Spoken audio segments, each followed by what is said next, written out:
Hello everyone, welcome back to my channel. My name is Sonia from Let the Lady Speak podcast, where we have healthy discussions about life, love, dating, and relationships while promoting self-love, healing, and healthy dating. Here on my YouTube channel, I oftentimes do show analysis, offer perspectives, give insight based on my life, career, and my research on, again, dating shows and sometimes hot topics. Today, I want to talk about Married at First Sight, Season 14, Episode 8. I know I am late, y'all. I went to Jamaica for a destination wedding and a vacation. I was gone for a week. It was a blessing. It was beautiful, but I am back now. My plan was to actually do this video while I was there, but they planned a pretty action-packed week for us, and I was there for every moment of it. I am burnt in some spots, but I had a great time. Shout out to Jamaica. It was beautiful. So we're going to get started, but first and foremost, I have to say, if you are new to my channel, thank you so much for subscribing to my channel and welcome to the family. If you are just passing through, thank you so much for stopping by. I hope you like the content. If you do, please consider thumbs up the video and clicking the subscribe button down below. If you are coming back because you are family, thank you so much for coming back. And most importantly, thank you so much for your patience. I appreciate you guys so much. I am going to get caught up, I promise. So thank you so much for everything. I appreciate you guys. One of the reasons why I picked up Married at First Sight as a show that I would give commentary on is because it offers so many lessons to be learned. And in this particular episode, it was all about poor communication, or how miscommunication, lack of communication, ineffective communication, harmful communication can impact a relationship and the other person.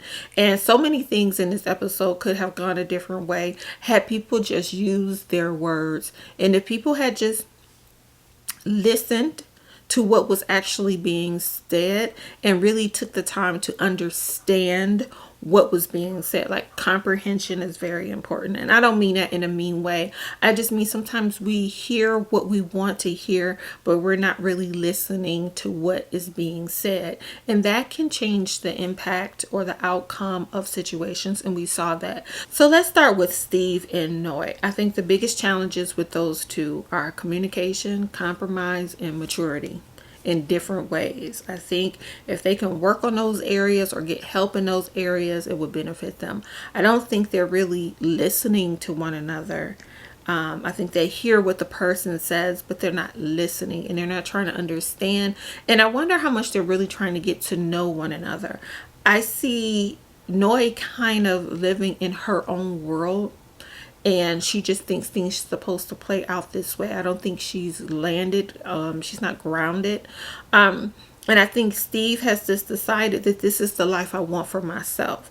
The problem is they didn't give him a partner that saw life the same way he does. And the same for Noi. Steve doesn't see life. Steve doesn't want the 40 hours a week, 9 to 5 life, which I completely understand and I agree with. And anyone who is a creative or who wants to explore or who just wants to live their life in a free way gets where Steve is coming from. I don't think Steve is a man without means, and he's been trying to express that. But Noi isn't hearing him. I also understand that Noi has her fears, and he isn't easing those fears because he's not saying what's really going on. So I think if he was to lay things out on the line and say, this is how much money I'm bringing in, we can be secure, it would be okay. Maybe she will accept his life better. I think he really needs to really show her, because he's just saying what he can do and she doesn't quite believe it. But let's get into it. So Steve is trying to prove that, hey, I am valuable in a lot of ways. I'm going to help support you around the house.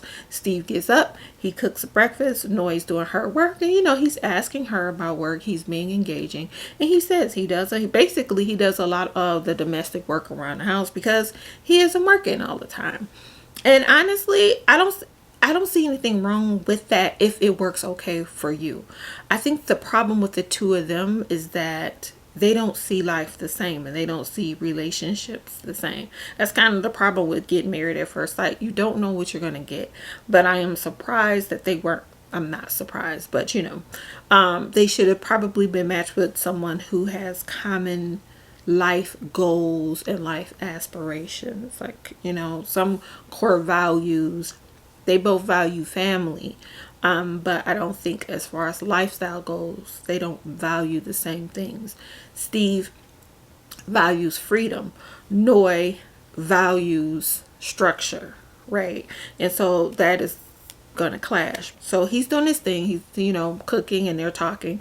Later, they have their friends come over, and they just kind of talk, and the conversation again comes up about the kids, the 3 kids, and the friends kind of ask Steve, well, what are your non-negotiables, basically? What are your concerns? And for Steve, it's his life.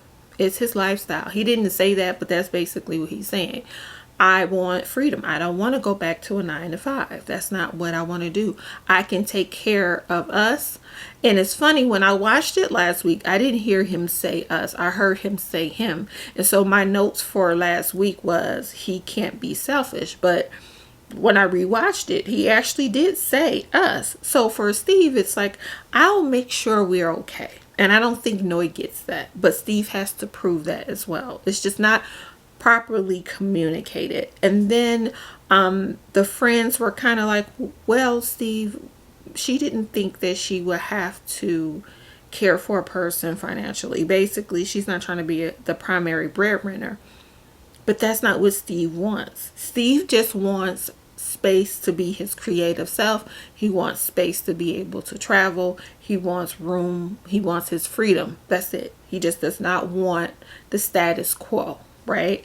Whereas for Noi, again, this is a source of security for her, and she can't really see the forest for the trees because it scares her.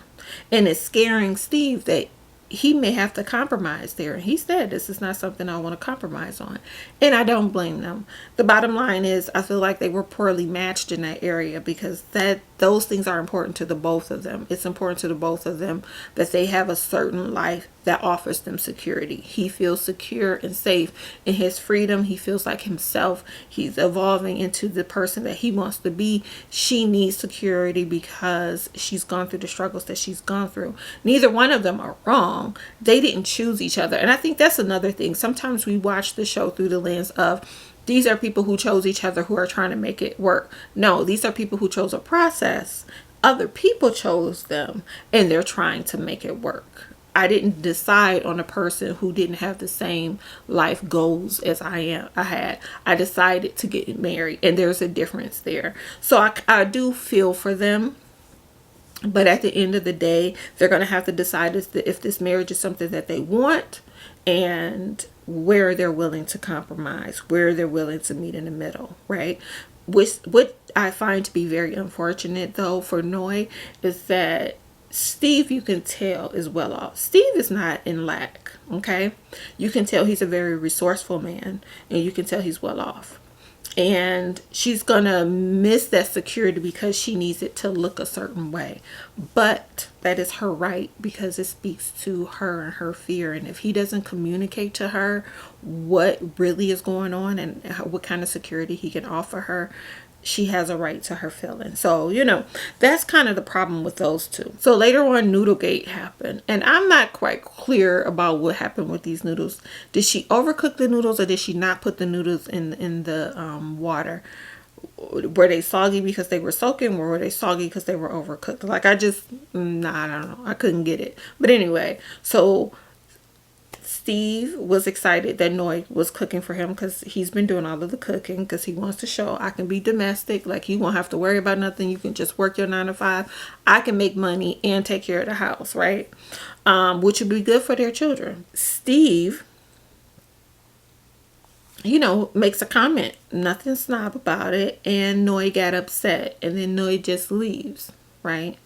But we all know that the source of Noi's frustration really is, she wants someone to have a traditional job. She wants to know what his plan is.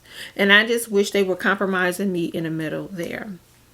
explain what the plan is, but you have to be receptive to what he is saying. Doesn't mean you have to agree, doesn't mean you have to like it, but just truly listen and hear him out. Noi kind of she shuts down when things are being said that she doesn't want to hear, and in that she loses information, right? And so she leaves. 24 hours she left her husband. She wouldn't communicate, she wouldn't say anything to him, and then post a post on social media about saying no and setting boundaries and things like that, which lets you know it's not about the noodles. She comes back to the house and she says it was about the noodles. I cooked for you and I feel like you were basically being disrespectful. The truth is, I don't like this situation, and I wish she had just owned her true feelings in that moment. So the thing is, no one can fix what you aren't truly stating. And this happens a lot in relationships where people don't address the true issue or their true concerns, and they mask it with the dishes or the toilet paper or the toothpaste. But those aren't really your concerns. And if things like that are really your concerns, then there's some deeper conversations that you need to have with yourself and with someone who can help you, right? Because those things shouldn't be so triggering. I'm going to talk about the toilet thing later, okay? So with Steve and Noi, I just really think they need to listen, to hear one another, and to understand one another, and to have some like compassion for one another. Steve has to understand and empathize with her fear, and I know he was trying to in the best way that he knew how, but that's something that the experts, I feel, should help them with. Help them to be able to communicate what is really happening and addressing those concerns and those fears.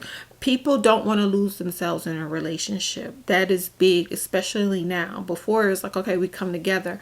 But now people are willing to be by themselves before they allow their identity to be taken away, right? And also before they allow their security to be taken away, which are all valid. I just think they need some help in those areas. So that's really it for Steve and Noi.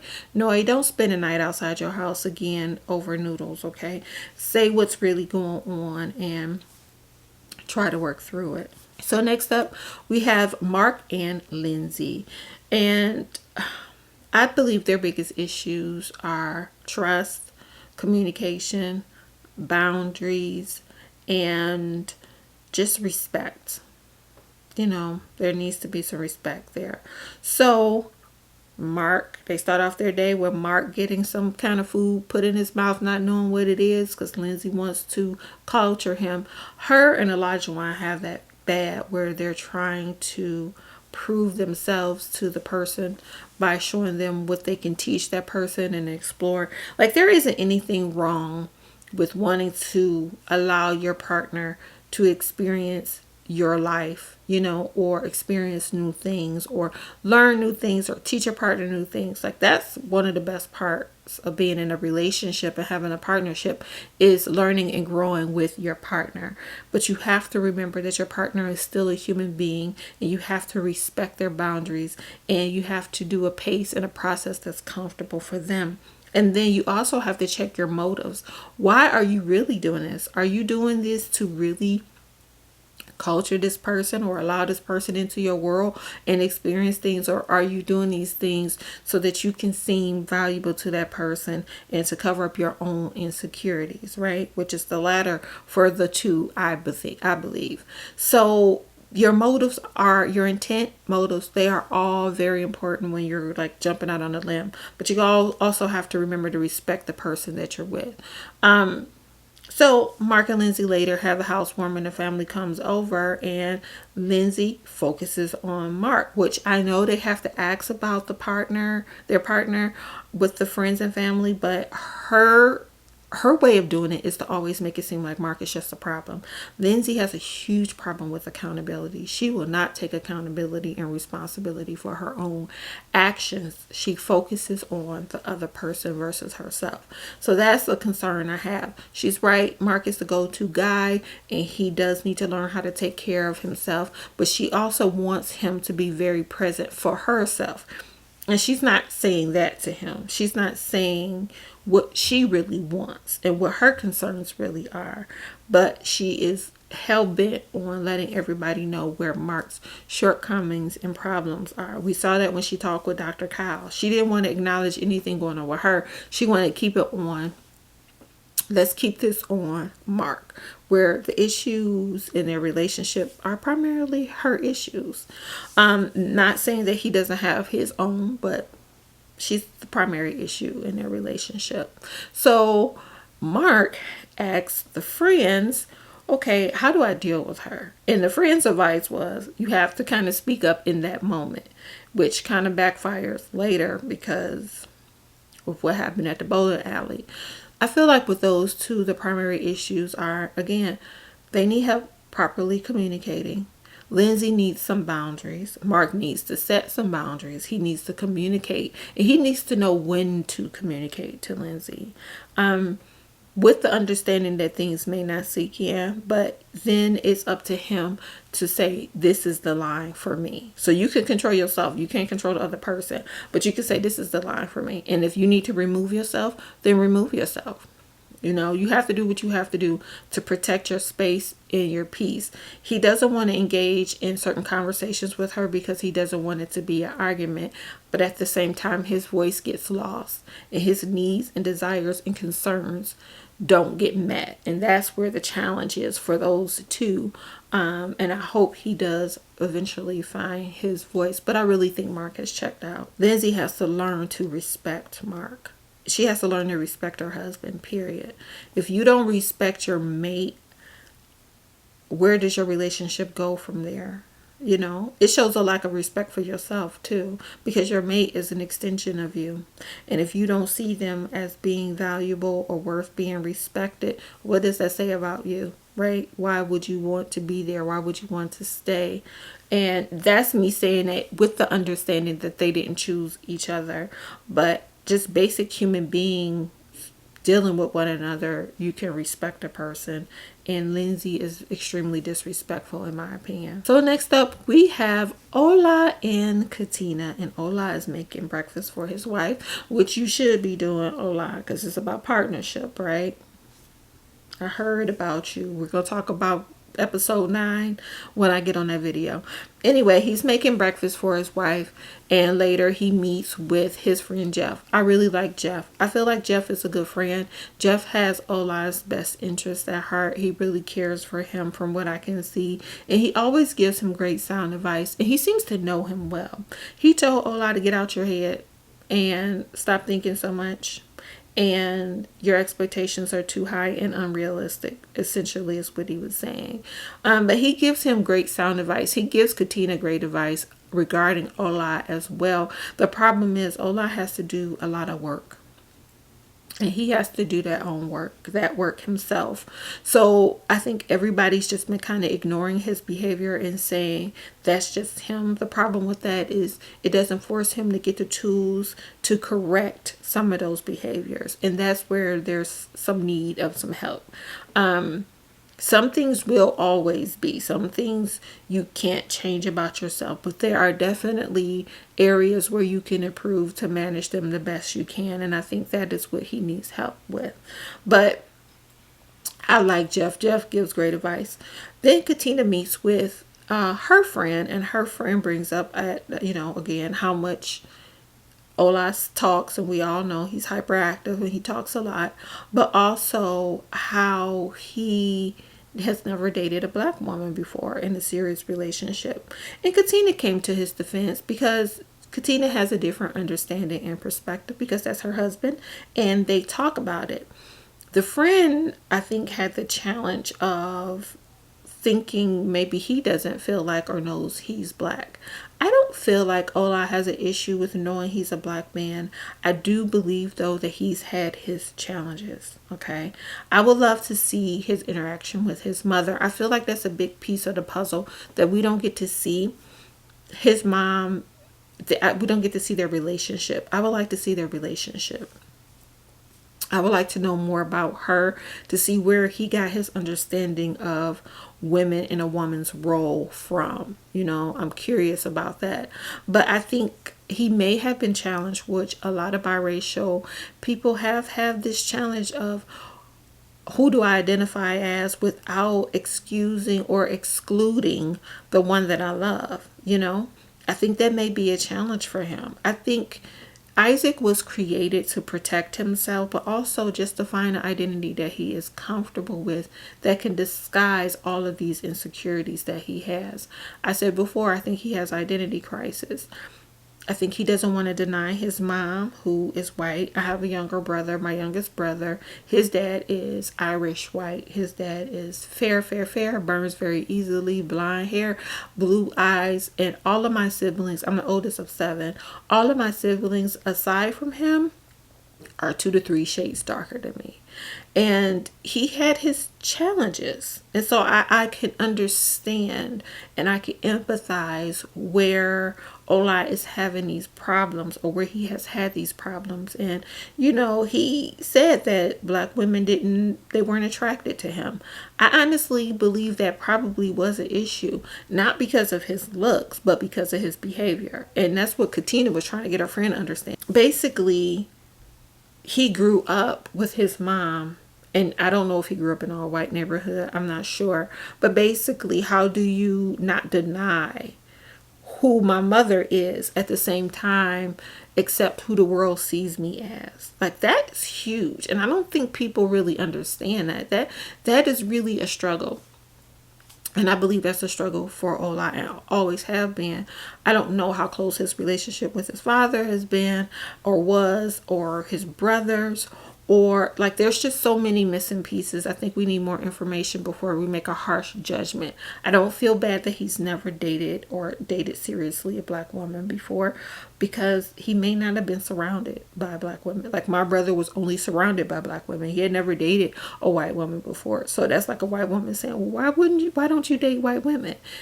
That wasn't the environment he grew up in. I just don't know that challenge enough to want to speak to it, but I didn't have an issue with it. I think for Katina, though, again, she comes to the rescue of Ola. She wants to protect him, which is not a bad thing. Where this can go wrong is that she can lose herself in always trying to be his protector. And there has to be a balance there. I am all for keeping people out your business, especially if they cannot offer wise counsel. I am all for you being empathetic towards your mate you're supposed to be. I just always caution to be careful that you don't lose yourself in trying to be the superhero. I think Katina has to leave it up to him to communicate more clearly and effectively. I also think that it's important that Katina communicates her needs, wants, and desires too. Sometimes you can be so empathetic, you become codependent, and it's just all about you making sure that person is okay and your needs are not being met. And we saw that a little bit with the meeting she had with her other friends, where at the housewarming, where the conversation about intimacy came up, which, they're not being completely honest. Like, there's so much inconsistency with that. It seems like she does want intimacy, but then she's saying it was mutual for them not to be intimate. Personally, I don't feel like they should be intimate. I feel like there's a lot of work to be done before they get attached sexually. I just think they should wait for that, personally. But her friends say intimacy is important for her. And I don't know if that's true or not. Like, I just need some clarity.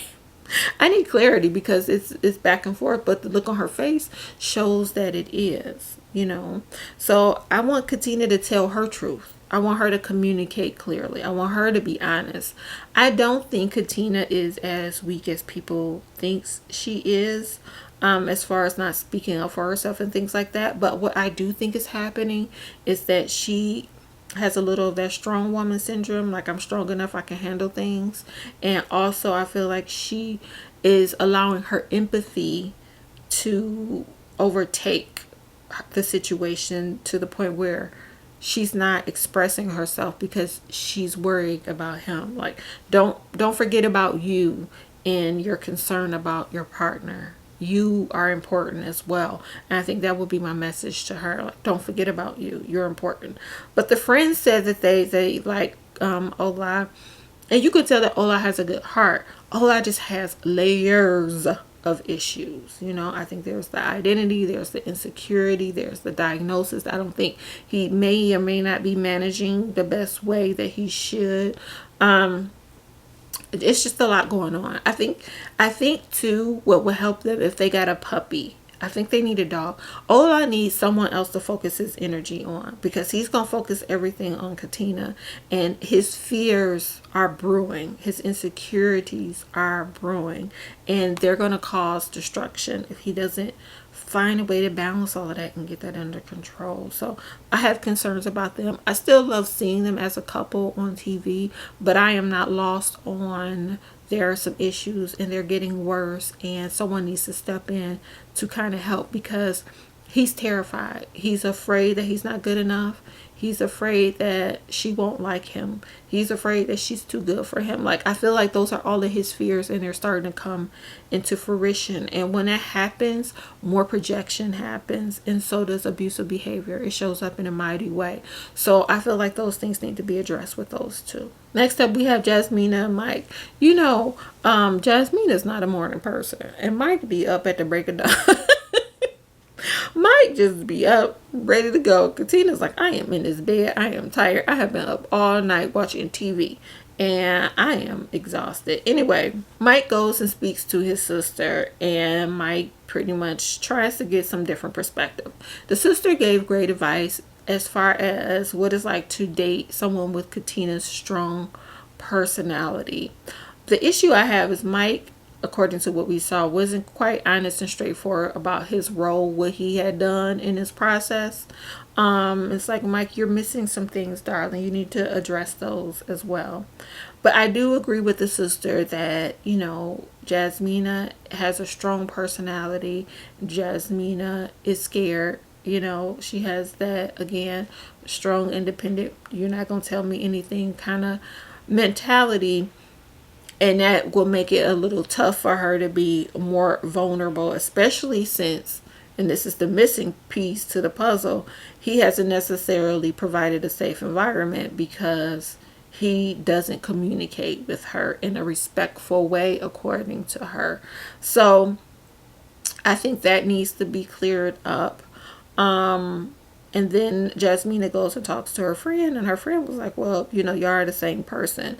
And I do think they have a lot in common. I do think both of them, they are basically one and the same in a lot of ways. But like I said in my last video, I just feel like Michael's traumas run deeper. And I think his sister's pampering him is also a source of frustration for him.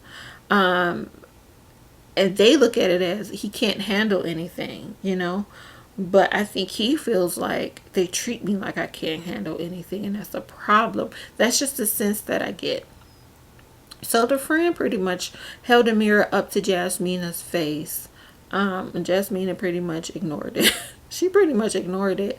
But at the end of the day, they're going to try. They're going to try to work things out and try to see where this marriage is going to go, I guess. So at the housewarming, they're playing games. Mike makes some really strong drinks for everyone. I guess he wants to get everyone relaxed, including himself.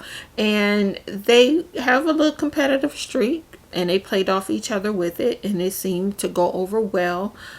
But I have some concerns, and my one concern is how the sister was advising Jasmina and how the friends were advising Mike. Again, conflict management and the ability to communicate is important, and no one is giving those tools or that advice. So Jasmine and the sister talks, and you know, Jasmina basically says, I like your brother. He's a gentleman. He's a nice guy. She acknowledged that she was stubborn and she had to get out her own way. They both acknowledged that Pastor Kyle read them their rights and pretty much let them know, you guys got to do better. The sister talks about how strong Jasmina is and how Jasmina can send his food back. That's a child. And I think, again, one of the sources of Michael's frustration is that people treat him like a child, like the little man, like the baby. I think that's the source for frustration for him, you know? I don't think it's a good idea for Jasmina to be overbearing and essentially be his mother figure or his big sister. That is his wife. When you go into a relationship and you show up as that personality, you don't give permission for you to be the one to be cared for, protected, and provided for, because you have taken on that role and you yin yang yourself. So you get the opposite energy of the energy you're giving off. That's a very masculine energy, and that energy will attract a very feminine energy. And that's a source of frustration for him. So he's going to constantly be frustrated. And eventually she's going to be frustrated because she won't feel like she has someone who's going to protect her, speak up for themselves, and things like that. You know, how you treat yourself, allow people to treat you, and what you require in relationship to you says a lot about you as a person. And if he needs someone to send his food back and to speak up for him, that is problematic, especially for a personality like Jasmina. It'll work initially, but eventually she's going to get tired. So I didn't like that advice. And then the friend also gave the advice to Mike that, you know, don't let it fester or don't wait. And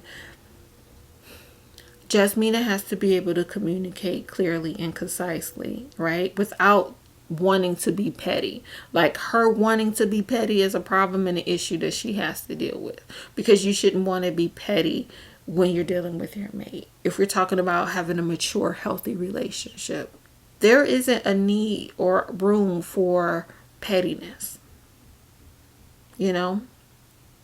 Not even in a friendship. So I don't like the advice that either party gave. I understood where they were coming from because they know them and that's their personalities, but none of it fosters a healthy relationship. So they just need to learn how to communicate, how to be respectful, how to talk to one another in a respectful manner, and how to express themselves. I don't think it's a good idea to be petty, and I don't think it's a good idea for her as the wife to show up as a superhero for her husband. I think we need to protect one another in a way, in a sense, yes, but don't cut off his legs. You cut off his legs when you treat a grown man like a baby. That's not what you want to do. Allow that man to be a man. Allow that man to figure it out, and trust me, he will be grateful for it. So lastly, we have Chris and Alyssa. I don't have a lot to say about Chris and Alyssa. Chris is back at his house. He has a dog now. I'm curious, like, where did you get this dog? And when did you get the dog? Because you didn't have a dog. You just had a crate before. And you said the puppy was being born and now it's adopted. Like, I don't know. I'm confused. But he has a puppy now. And so Chris calls his mom to tell his mom. And he was like, you know, my mom really wanted me to be married. And I don't doubt that his mother wanted him to be married one day. What I do doubt is that she will have a problem with this situation, which she showed she didn't have a problem with the situation. Because she warned him that these things could happen. Like, the warning she gave is basically what happened at the beginning. And let's not forget, Chris had to be dishonest. He lied to his mother to get his mother at the Married at First Sight meeting because he knew that she would not approve of the process. And she didn't. And she said, what if you didn't like her? And what if y'all don't get along? And, you know, what if it doesn't work out? So I think the mother, she's a straight shooter and she had a realistic expectation as far as what would happen. I think Chris didn't have a realistic expectation or his motives. I really feel like Chris and Alyssa's motives were the same. Not to say that they didn't want to get married or anything, but I don't think their motives were completely pure. Alyssa meets with her friend. Her friend basically says, I wonder why his family and friends would paint him in such a poor light, and also acknowledge the fact that Alyssa can be hard on men. I don't think Alyssa really knows what she wants or what is important to her. I think, again, attraction is just the main thing. But as far as like a foundation of a man, I don't think they were a good fit. I don't think they would have worked out anyway. But I don't feel like she's solid in the kind of man as far as like a human being that she's looking for, because it has to be deeper than attraction. Physical attraction can go away, especially with age or if they're in an accident. So what really do you want, Alyssa, is the question. And the same for Chris. I don't feel like Chris really knows. So they're basically going to go their separate ways. I don't know if they're going to continue to film or not, or if that's a requirement. Is it part of the contract? So let's talk about the bowling alley and all of the situations that happened there. There's some hypocrisy and there is some disrespect happening. So let's get into it. For Lindsay and Katina, right? Now, I get it. Katina is looking at Lindsay like, you always have something to say inappropriate. And you can tell that everybody's kind of tired of trying to manage Lindsay and her behavior. Lindsay has to be the center of attention and she has to be the most inappropriate person in the room. It's like a badge for her, it seems like. Now, I am a nurse and I'm here to tell you, we can talk about anything at any time and these things don't bother us. So they're talking about the toilet and flushing the toilet. She cuts Steve off, Jasmine had to say, Lindsay, let him finish his question because she has to have the floor. And they talk about the spray and the poo spray and all of these things, which she is right. All of that is true. But sometimes it's just not necessary to just kind of throw those things out. Side note, let me tell you some arguments I'm never going to have in a relationship. You will never get me to engage in these following arguments. Where I squeeze the toothpaste. If you don't like where I squeeze the toothpaste, we can have separate tubes, but we're not going to argue about it. Putting the toilet seat down. For me, maybe because I grew up around all men, it's not a big deal. I've never walked into a bathroom and not looked at the toilet before I sat down. So I've never fallen in the toilet. I don't know how. I'm not saying it can't happen. I just don't know how you fall in the toilet. How don't you look to see when you go to sit down? I just have always done that. I don't know. So that's the issue for me. We're not arguing about that. I prefer that you put the seat down and the lid down, but it's not a big deal to me. We're not going to argue about which way you put the toilet roll. I could care less. As long as there's toilet paper. All I ask is that you don't leave it empty with nothing in the bathroom. If you know that it's empty, put another roll. And even that we're not going to argue about. I'm just going to let you know that's a problem for me. When people argue over stuff like that, I feel like there's deeper issues. I'm not arguing over those things. I just don't feel like life is too short, My ex was an engineer. He was nitpicky like that. And I told him, one time, I've seen death tonight. You really think I care about the toilet paper? I don't care about the toilet paper, but to each his own. Anyway, they're talking about this and she just has to take over. So then they get into this conversation about conflict and how Lindsay made a statement about there is an intimacy without conflict, which I disagree with. And Katina did too. She made a face and shook her head like, no. Lindsay asked Katina, why are you shaking your head? Or why are you making faces? First off, that's Katina's face. And she can do whatever she wants to with her face. You don't have to like it. That's how I feel about it. I don't feel like, again, that's anything to argue. That's anything to be said. Why are you even addressing it? And I agree with Mark. You two don't get along. She didn't say anything to you. She just made a face. You've been making faces at everybody. You make faces at Mark. You make faces at Alyssa. You make faces at everybody. So why do you care if she makes a face, right? Clearly, you two don't get along. She doesn't want to talk to you. Why are you talking to her about this face that she's making? It's just unnecessary, but it's true Lindsay fashion. So Mark calls her out. Now, for me, Mark, I feel like that's something you could have pulled her to the side. Let's step over here. Let's go somewhere else away from the group and have this conversation. I don't think he should have called her out in that moment, but he was advised earlier to call her out in the moment. So I think he was just trying to do what he was advised to do, but it was a bad move. Mark, you should have removed your wife and, talk to her off to the side away from everybody else. So Mark basically lets her know that was unnecessary. He didn't appreciate her behavior. She hits below the belt, tells him to call his mother. Disrespectful. He says, have another drink. Disrespectful. So when it gets to the point where you're arguing with your person and you guys are disrespecting one another, where do you go from there? That should never happen. You should never want to disrespect your partner to that extent. So that's problematic for me.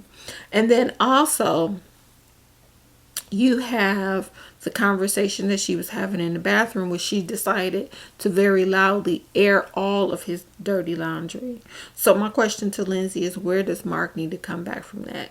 And do you guys realize that Lindsay didn't have any friends to meet with?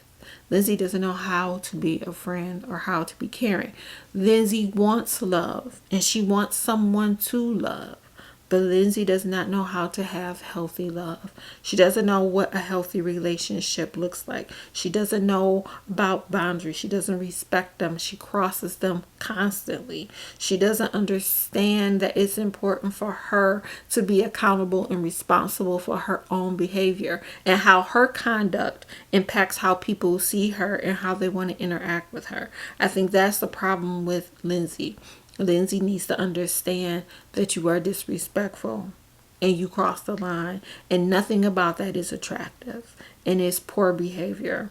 And so that behavior needs to be addressed, because now you've disrespected your husband to the utmost. How does he bounce back from that? Again, I've said it before, Lindsay does not create a safe space for her relationship or for her partner because she doesn't know how to speak to him. It was completely unnecessary what she said and what she did. You let it be known that everything that you've done for that man is not from a place of your heart, or it wasn't sincere. It was truly to have something to dangle over him. It was truly to use for him later as a weapon and as to hurt him. That's out of pocket. And if I was Mark, I would be completely done with her. I would be done. For me, you can't come back, because you don't see me as a person that requires or should have respect. And if anybody chooses to disrespect you that way, it's time to call it quits, because it's only going to get worse. You don't belittle your partner. You don't do it. And any male or female. So that's my problem with those two. But that's it. Those are my thoughts on Married at First Sight, season 14, episode 8. Let me know what you guys think. Leave a comment below. Please don't forget to like, comment, and subscribe to my channel if you like my content. I will see you here next time. Take care.